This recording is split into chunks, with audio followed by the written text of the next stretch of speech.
Good morning everyone. आज का जो सेशन है, आज का सेशन हम बेसिकली ज्योमेट्रिकल ऑप्टिक्स में जहाँ पे थे वहीं से आगे निकलेंगे। कल के लिए थोड़ा सा I am sorry for it, because कल अचानक से मेरा फोन बंद हो गया and you know I have to restart it again.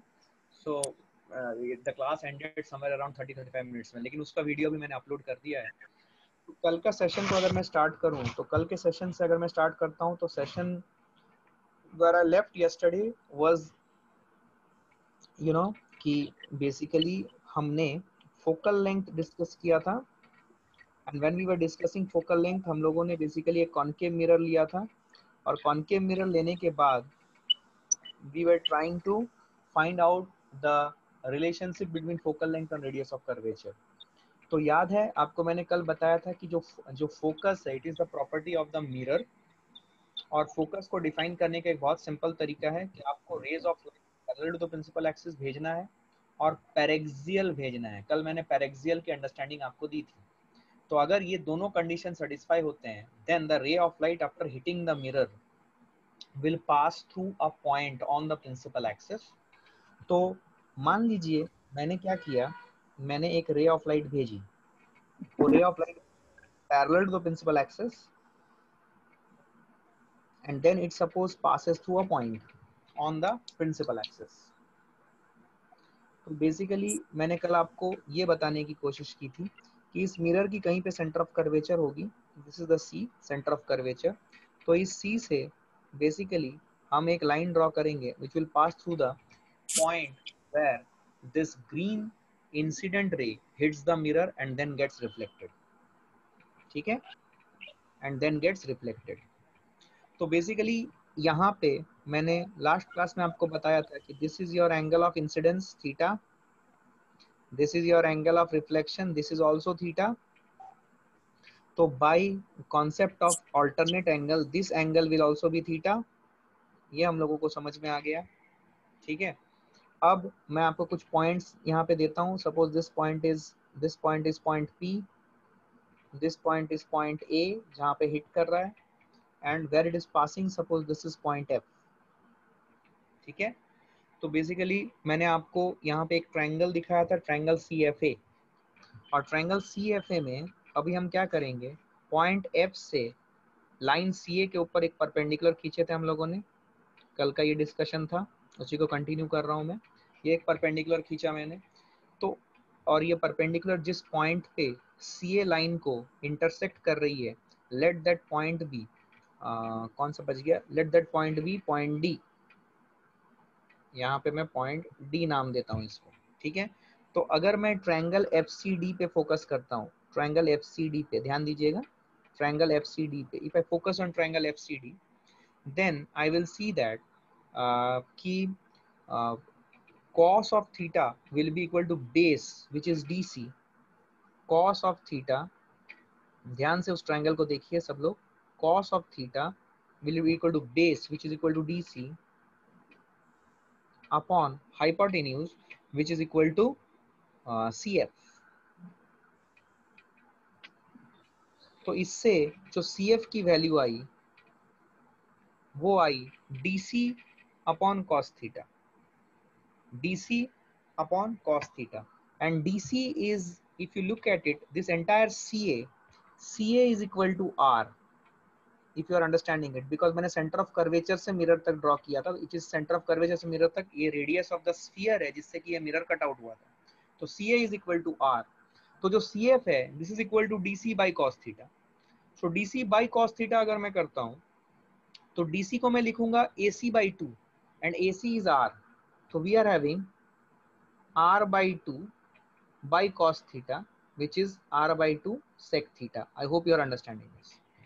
ठीक है, तो जो FP आया, FP it will be what, it will be written as, अगर आप CFP इस स्ट्रेट लाइन को देखो, then FP will be CP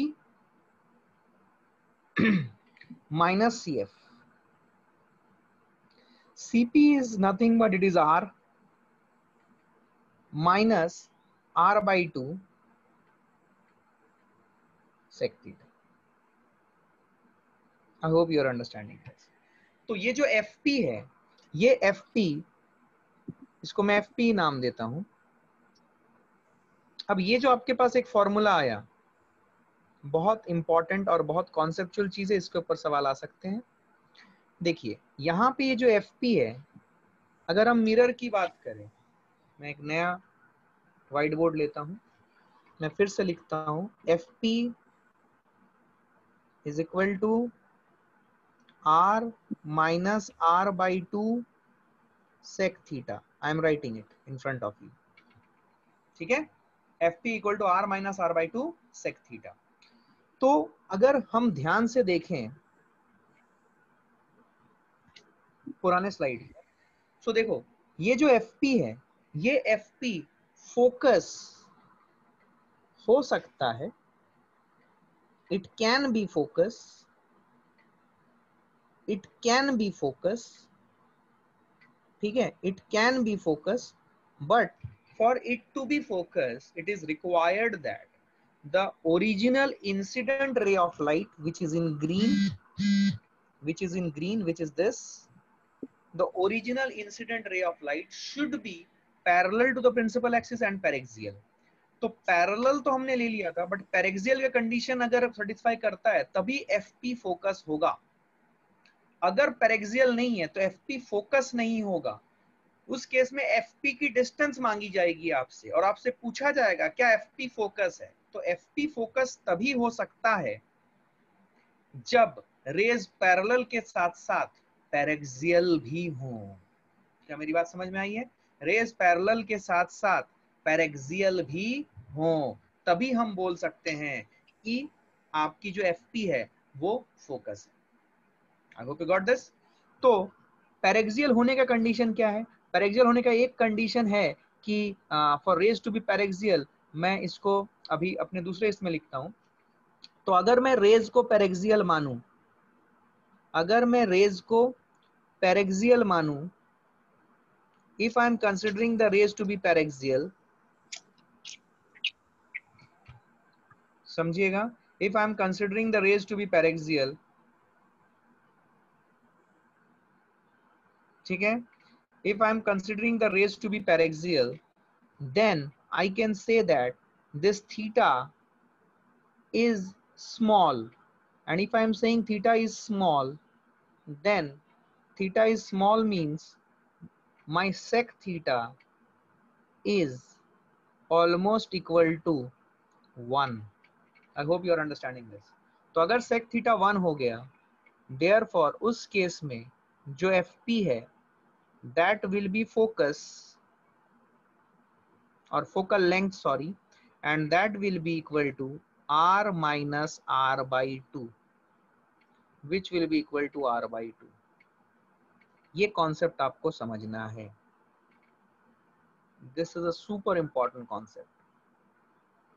तो इससे जो इंपॉर्टेंट बात आपकी समझ में आनी चाहिए वो ये है कि अगर rays of light parallel to the principal axis हुई, पैरेक्सियल है या नहीं है वो पता नहीं है, तो उस केस में हिट करने के बाद मिरर को वो जहां से प्रिंसिपल एक्सिस को क्रॉस करेगी वो पॉइंट फोकस होगा, इसकी कोई गारंटी नहीं है, क्योंकि फोकस सिर्फ उन्हीं रेज के लिए डिफाइंड है जो एक्सिस के पैरेलल जाके मिरर को हिट कर रही हैं एंड ऑल्सो पैरेक्सियल हैं।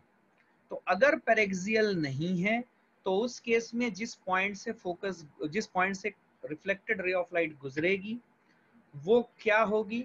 वो फोकस नहीं होगी, वो कुछ और पॉइंट होगा। आई होप यू अंडरस्टूड दिस।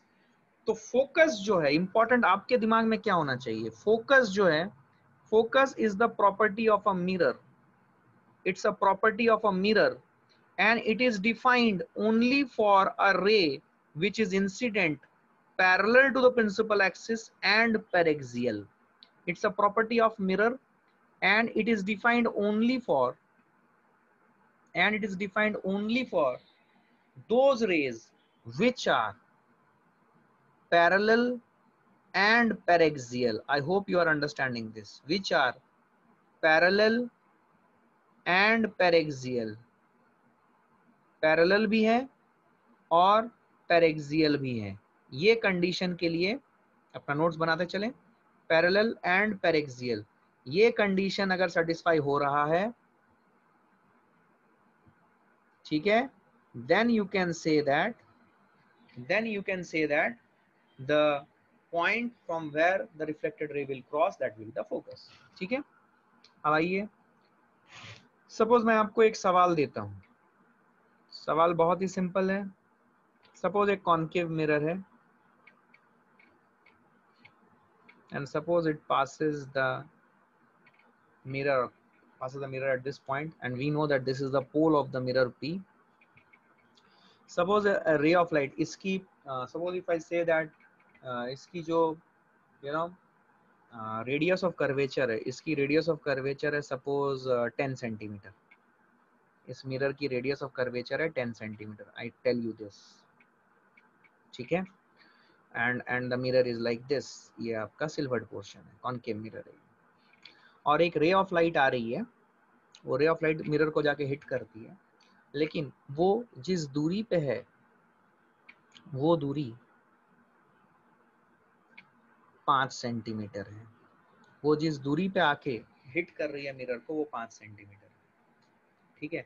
आपको बताना है after hitting the mirror, this is and it is given that this is parallel to the principal axis, तो आपको बताना है कि after hitting the mirror from which point it will pass, after hitting the mirror from which point it will pass. तो अगर आपको conceptual clarity है तो आप समझ जाओगे कि it will pass through a point something like this.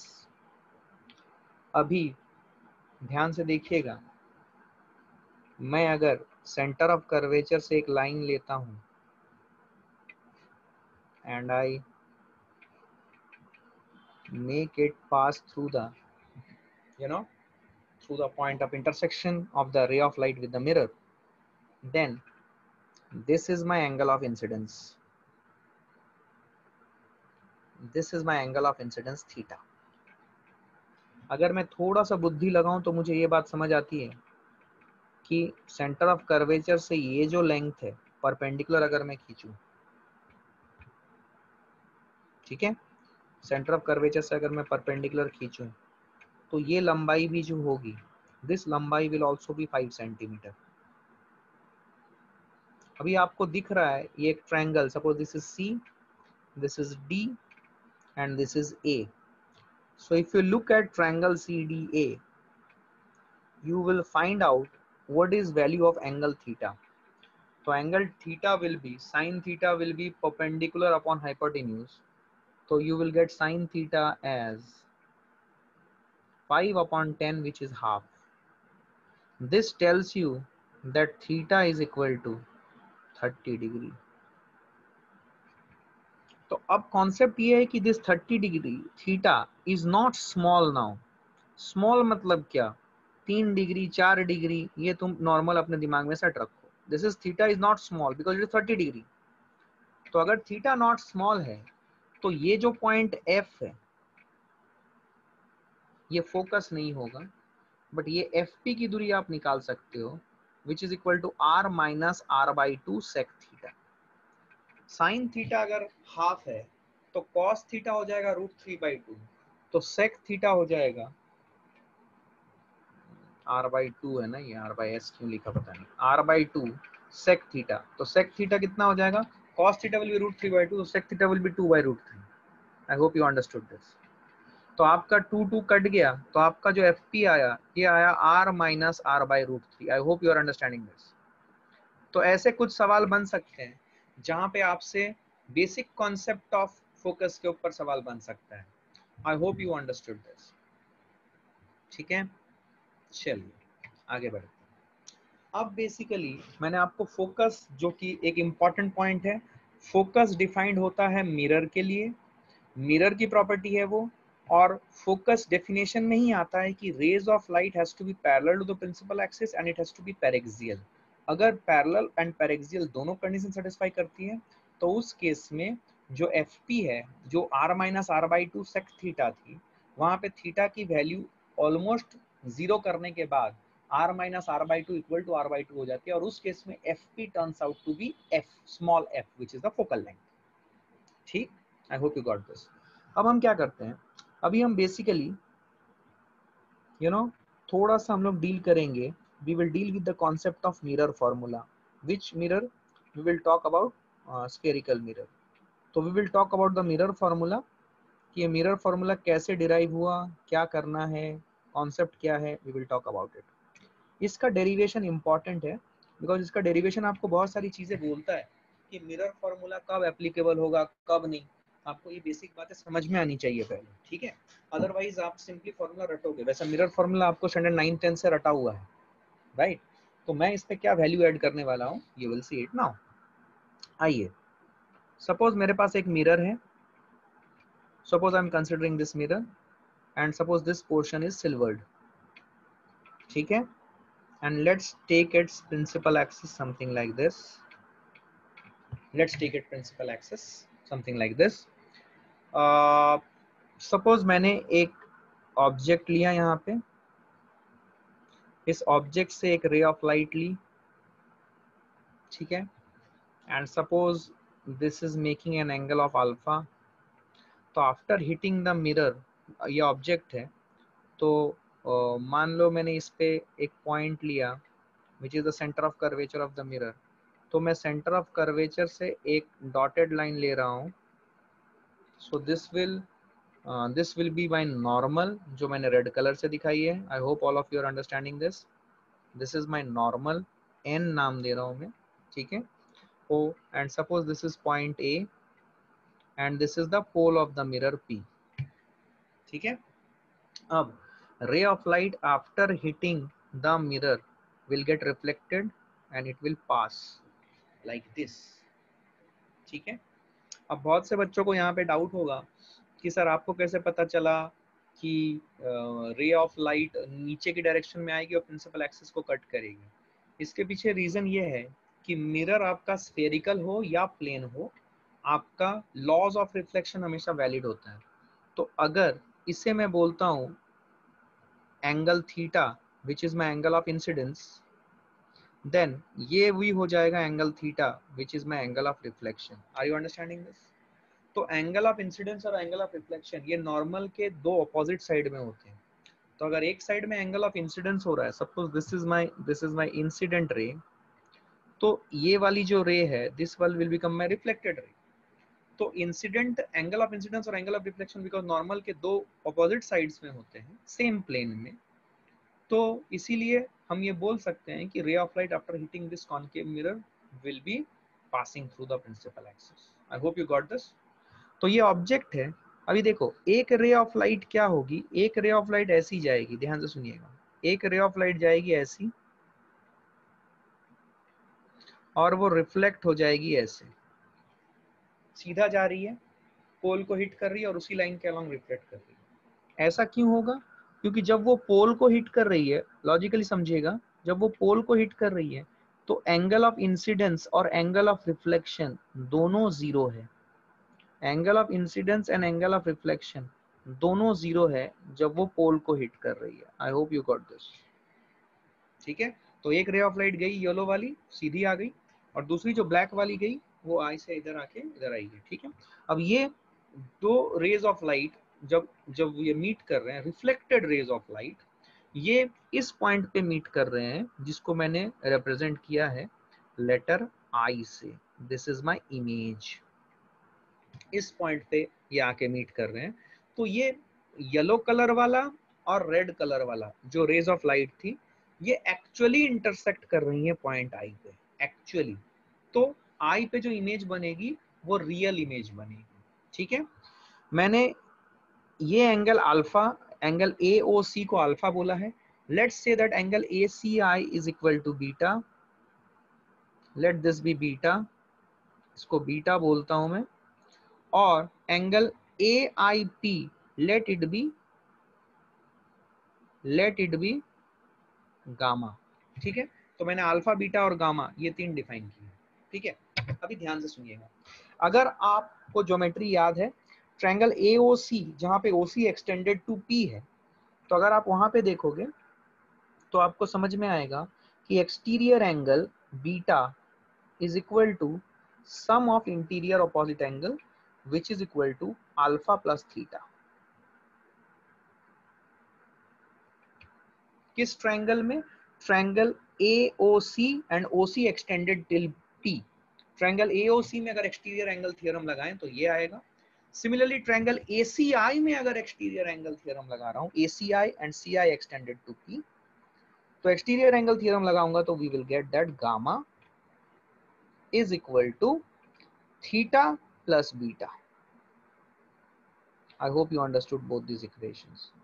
तो मैंने यहाँ पे दो सेट्स ऑफ इक्वेशन लिखे from exterior angle theorem and applied to two different triangles, मैंने ये लिखी।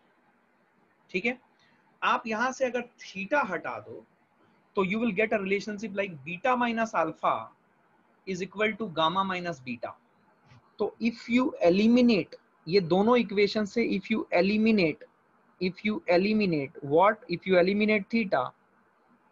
you eliminate theta from these two equations, then the expression that you will get will be beta minus alpha will be equal to gamma minus beta.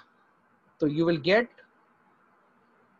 beta minus alpha will be equal to gamma minus beta. तो इससे आपको समझ में आएगा कि 2 beta will be equal to alpha plus gamma. 2 beta will be equal to alpha plus gamma. I hope you understood this. Alpha plus gamma. ठीक है, you got this relationship. This is another important, superbly important relationship that you are getting. And all these things are from plane geometry. देखो maths कब का खत्म हो चुका है, sorry physics कब का खत्म हो चुका है। सिंपल हमने कॉन्सेप्ट क्या अप्लाई किया है, लॉज ऑफ रिफ्लेक्शन। अभी सिर्फ और सिर्फ मैथ्स के साथ तुम खेल रहे हो। अब सुनना ध्यान से। अब अगर मैं इसके बाद एक एजम्पशन लेता हूं, एजम्पशन ये है कि जो रेज आ रही थी वो पैरेक्सियल थी। रेज आर पैरेक्सियल, पैरेलल नहीं, ओनली पैरेक्सियल। तो अगर मैं रेज को पैरेक्सियल मानूं, ये नॉर्मल मैं थोड़ा सा इधर से हटाऊंगा, ठीक है, ये अपने को समझ में आएगा कि नॉर्मल है। रेज आर पैरेक्सियल, ठीक है। अगर मैं ये अप्रोक्सीमेशन मानता हूँ रेज आर पैरेक्सियल, तो पैरेक्सियल रेज के लिए theta will be very very small. So अगर theta will be very very small, correspondingly beta alpha gamma all will be small. अरे हाँ या ना, पैरेक्सियल रेज में मतलब एपर्चर स्मॉल है, बहुत सामने ये कर रहे हैं, so angle all the angles that will be associated here, beta alpha gamma, all will be small. So if all will be small, can I write that 2 tan beta is equal to tan alpha plus tan gamma? tan alpha plus tan gamma कैसे? हमने लिखा था 2 beta is equal to alpha plus gamma. तो हमने ये approximation पढ़ा हुआ है, याद रखो कि if theta is small, we all have studied it, if theta is small, then our sin theta is approximately equal to tan theta, is approximately equal to theta. You remember it? ये हमने सबने पढ़ा हुआ है। तो अगर हमने ये पढ़ा हुआ है, इसे यूज करेंगे अभी। So we are getting 2 tan beta equal to tan alpha plus tan gamma. ये important क्यों है? Why this is super duper important? This is super duper important because when you write this expression, you have one point in your mind that ये expression तो तब आया था ना जब हमने माना था कि रेज पैरेक्सियल है। इसका मतलब जो मिरर फॉर्मूला हम डिराइव करने जा रहे हैं, वो मिरर फॉर्मूला ये मान के निकाला गया है कि रेज पैरेक्सियल है। तो जेई वाले ध्यान दीजिएगा, नीट वाले ध्यान दीजिएगा, आपको एजर्सन रीजनिंग के सवाल आएंगे। क्या आप कोई भी एंगल पे रेज ऑफ लाइट को हिट करा दोगे मिरर में और आप एंश्योर कर सकते हो कि आप कनकेव मिरर का फॉर्मूला या स्फेरिकल मिरर का फॉर्मूला यूज कर सकोगे? नहीं, आपको एंश्योर करना पड़ेगा कि वो रेज पैरेक्सियल है। इसका मतलब जो रेज ऑफ लाइट ऑब्जेक्ट से निकल रही है, they should hit the mirror very close to the principal axis so that of that mirror, so that we can ensure that the rays are paraxial. तो फिर ये फॉर्मूला आती है। अब आप देखिए 2 tan beta equal to tan alpha tan gamma। अब आप थोड़ा सा प्रीवियस वाले स्लाइड पे चले जाइए। तो प्रीवियस वाले स्लाइड पे मैं आपको यहाँ लेके आऊंगा। ध्यान से देखिए आप क्या कर रहे हो। आप ये कर रहे हो कि आपने यहाँ से पॉइंट ए से आपने एक परपेंडिकुलर खींचा, किसके ऊपर? ओपी प्रिंसिपल एक्सिस के ऊपर एक परपेंडिकुलर खींचा। सो ध्यान से देखो, ये जब परपेंडिकुलर खींचा, मान लो ये जो पॉइंट जहां पे ये हिट कर रही है, ये ब्लू कलर लाइन, ये जो पॉइंट है, ये पॉइंट का आपने नामकरण दिया एन सपोज, ठीक है। तो यहाँ पे एक बात और आपको समझ में आनी चाहिए, बिकॉज रेज पेरेक्सियल है, अपर्चर स्मॉल है, so this NP will be very very small. तो क्या मैं IP is almost equal to NP बोल सकता हूँ? तो जो यहाँ पे फॉर एग्जांपल अगर मैं ट्रायंगल यहाँ पे देखो, ट्रायंगल ए आई एन देखूं, तो ए आई एन में मैं I N tan of gamma will be equal to A N by I N होगा। फिर से बोल रहा हूँ, ट्रायंगल ए आई एन पे फोकस करो, tan of gamma will be a n upon I n, but because np is very very small, can I replace I n by ip? Are you understanding this? तो इस triangle के हिसाब से मैं इस जगह पे लिख रहा हूं, ध्यान से सुनना, मेरी tan गामा हो जाएगी, tan गामा अगर मैं लिखूं, tan gamma it will be equal to an upon in, but because np is very very small, I can write in as ip. I hope you are understanding this. आपकी बुद्धि चल गई होगी अभी। तो बेसिकली अब मैं ये वाला सेक्शन थोड़ा सा एलिमिनेट करूंगा, बिकॉज आपको समझ में आ गई थी ये क्या थी। मैं इसको एलिमिनेट करूंगा and I will use this space for finding out what will be tan alpha and tan beta. तो tan बीटा अगर मैं लिखूं, सब लोग देखेंगे, tan beta will be again an upon tan beta. Will it be CP? Yes. Similarly अगर मैं tan gamma करूं, it will be what? Perpendicular, that is an upon tan gamma मैं ऑलरेडी निकाल चुका हूं, tan beta tan beta tan gamma tan beta tan alpha करना चाहिए मुझे, सॉरी मिस्टेक, माय मिस्टेक, इसको tan अल्फा कर रहा हूं।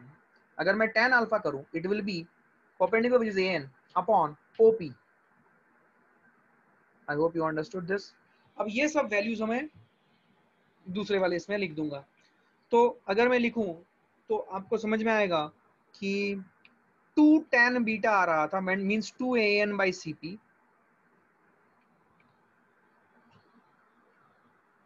2 an by cp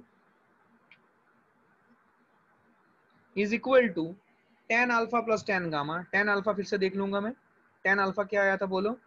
tan alpha is equal to an by op plus an by ip, ठीक है।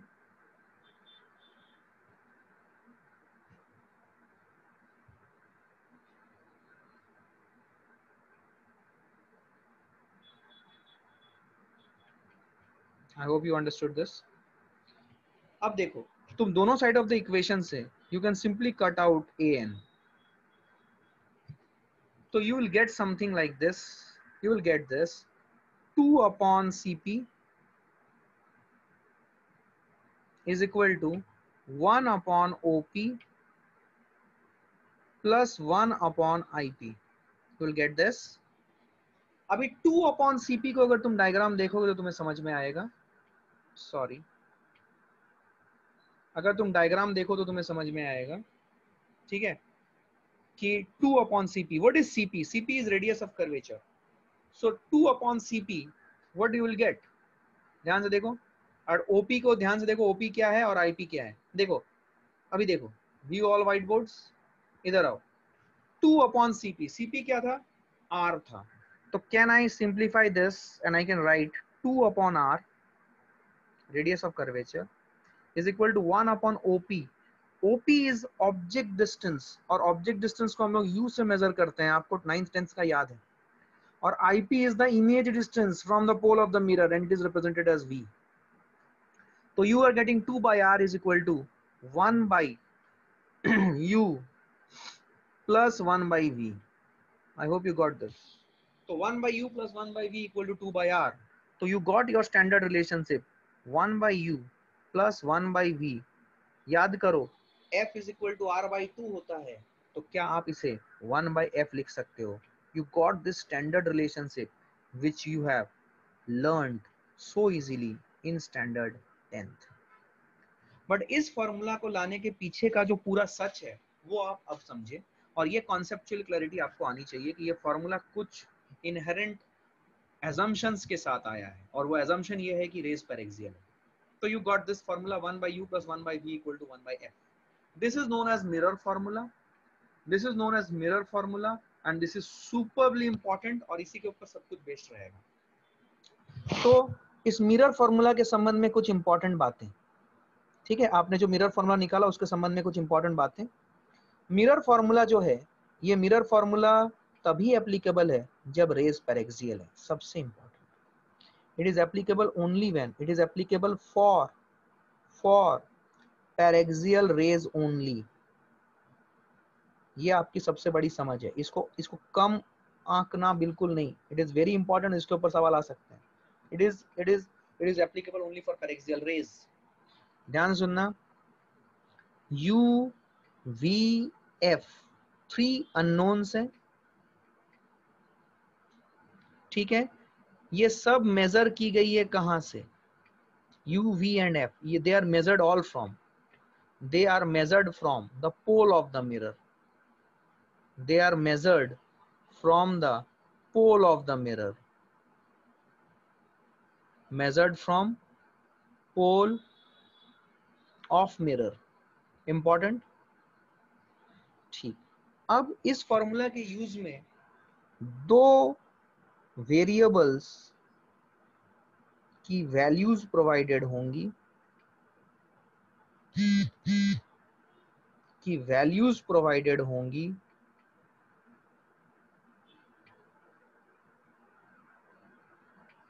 ठीक है. And we have to allocate proper signs. We have to allocate proper signs. Important है ये. We have to allocate proper signs by applying what? By applying the sign convention. मैं sign convention अभी बता दूंगा, आपने थोड़ा बहुत sign convention 9 में पढ़ा था, याद करो. टू वेरिएबल की वैल्यूज प्रोवाइडेड होंगी. We have to allocate proper signs by using sign convention. जो तीसरा वेरिएबल, थर्ड वेरिएबल के साइन के बारे में हमें वरी करने की जरूरत नहीं है. के साइन के बारे में हमें वरी नहीं करना है. We do not have to worry. Mathematics will take care of it. We do not have to worry. Mathematics will take care of it. मतलब जो वेरिएबल प्रोवाइडेड नहीं है उसके साइन के बारे में आपको वरी करने की जरूरत नहीं है. उसके साइन के बारे में आपको वरी करने की जरूरत नहीं है. Are you understanding this? You do not have to worry about it. Three variable के साइंस के बारे में we do not have to worry. Maths will take care of it. Maths will take care of it. क्या बात समझ में आ रही है? सो जो दो वेरिएबल प्रोवाइडेड है उनका साइन आपको डिसाइड करना पड़ेगा बाय यूजिंग साइन कन्वेंशन. अभी हम थोड़ी सी चर्चा करेंगे साइन कन्वेंशन के बारे में. साइन कन्वेंशन बहुत सिंपल है. साइन कन्वेंशन बहुत सिंपल है. समझना ध्यान से मैं क्या बोल रहा हूं, ठीक है. साइन कन्वेंशन क्या बोल रहा है? सबसे पहला साइन कन्वेंशन का रूल ये है कि all distances will be measured from the pole of the mirror. All distances will be measured from pole. All distances will be measured from pole of the mirror. Very important.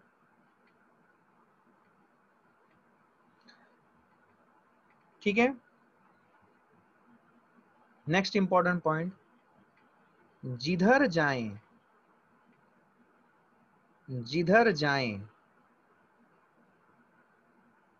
Incident raise उस direction को positive माने, वो direction positive माने, और उसके opposite में जो भी डायरेक्शन हो वो डायरेक्शन को नेगेटिव माने. जिधर जाएं इंसिडेंट रेज उस डायरेक्शन को पॉजिटिव माने, और उसके ऑपोजिट में जो भी मेजरमेंट होगा उसे नेगेटिव माने। याद रखिए मैंने इसको बहुत केयरफुली डिफाइन किया है। मैंने ये नहीं बोला है कि ऑब्जेक्ट किधर है, ठीक है, मैंने ऐसा नहीं बोला है। मैं बोल रहा हूं जिधर जाए इंसिडेंट रेज।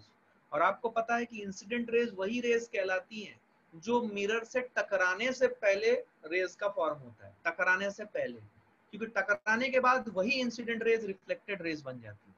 तो मैंने आपको ये बोला कि जिधर जाए इंसिडेंट रेज उस डायरेक्शन को पॉजिटिव माने और उसके विपरीत या ऑपोजिट का जो डायरेक्शन है उसे नेगेटिव माने।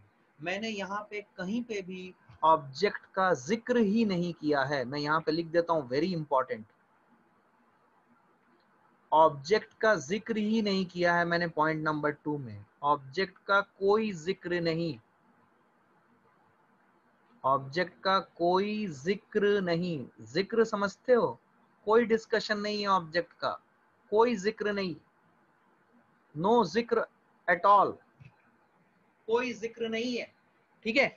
तो मैं क्या बोल रहा हूं, जिधर जाए इंसिडेंट रेज उस डायरेक्शन में अगर आप मेजर कर रहे हो कुछ भी, मेजरमेंट कहां से होगी, पोल से, तो पॉजिटिव, और उसके अपोजिट डायरेक्शन में लोगे तो नेगेटिव।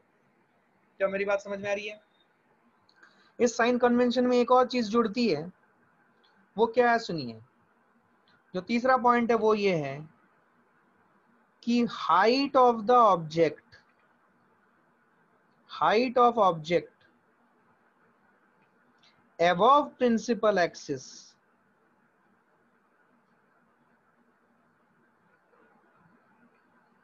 को पॉजिटिव मान लो, को पॉजिटिव मानो, and below principal axis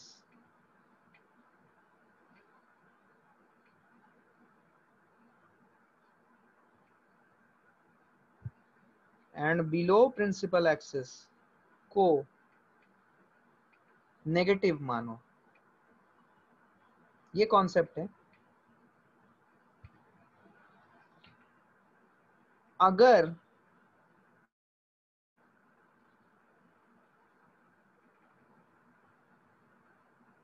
sorry, अगर नहीं, इमेज की sign according to object sign decide करो, according to object sign decide करो, मतलब according to object sign decide करो।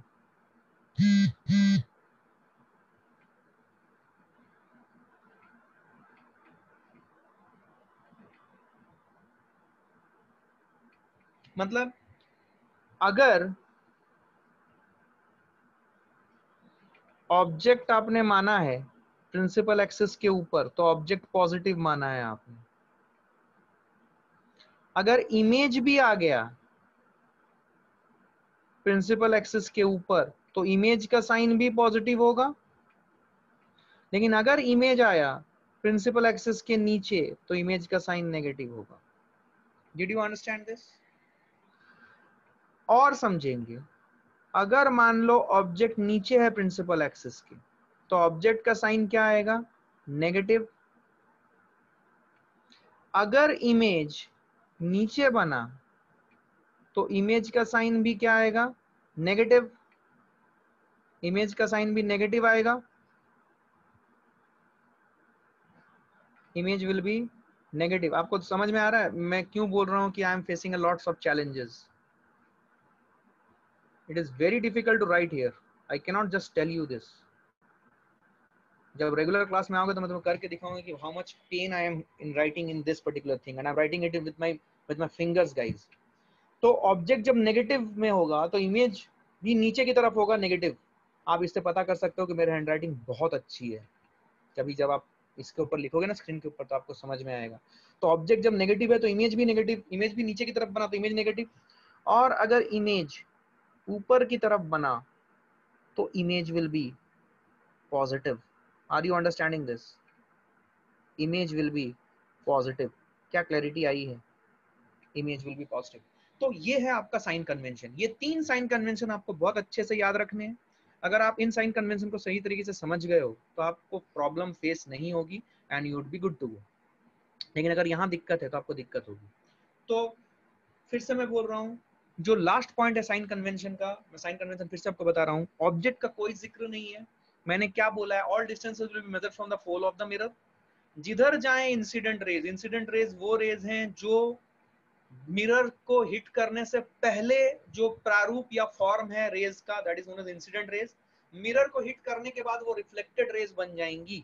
ठीक है, तो इंसिडेंट रेज जिधर जा रहे हैं, इंसिडेंट रेज उस डायरेक्शन में हम सभी मेजरमेंट्स को पॉजिटिव मानेंगे। यू वी एफ कुछ भी उस डायरेक्शन में अगर जा रही है तो पॉजिटिव है, और उससे ऑपोजिट डायरेक्शन में जा रही है तो नेगेटिव है। सारे डिस्टेंसेस मेजर होंगे पोल ऑफ द मिरर से। ठीक है, फिर मैंने आपको लास्ट जो स्टेटमेंट समझाया था वो स्टेटमेंट समझाया था regarding the object height and image height. तो height of the object above the principal axis अगर होगा तो उसे पॉजिटिव मानो, and below the principal axis हो तो उसे नेगेटिव मानो। इमेज की साइन डिपेंड करेगी कि ऑब्जेक्ट की साइन कैसी है। इमेज की साइन डिसाइड करेगी ऑब्जेक्ट के साइन के ऊपर, मतलब उसके ऊपर डिपेंड करेगी। मतलब अगर ऑब्जेक्ट पॉजिटिव है, मतलब अबव द प्रिंसिपल एक्सिस, और इमेज भी अबव द प्रिंसिपल एक्सिस बनी तो इट विल बी पॉजिटिव, और अगर बिलो द प्रिंसिपल एक्सिस बनी it will be negative. Similarly अगर ऑब्जेक्ट नीचे है तो नेगेटिव है, अगर इमेज नीचे बन रही है तो नेगेटिव है, लेकिन अगर ऊपर बन रही है तो पॉजिटिव है। राइट? तो गाइज ये बेसिक था, कल हम लोग इसी को कंटिन्यू करेंगे आगे। Thank you very much for your attendance. So what I would do now, I would end this session. Just wait a minute right after the class.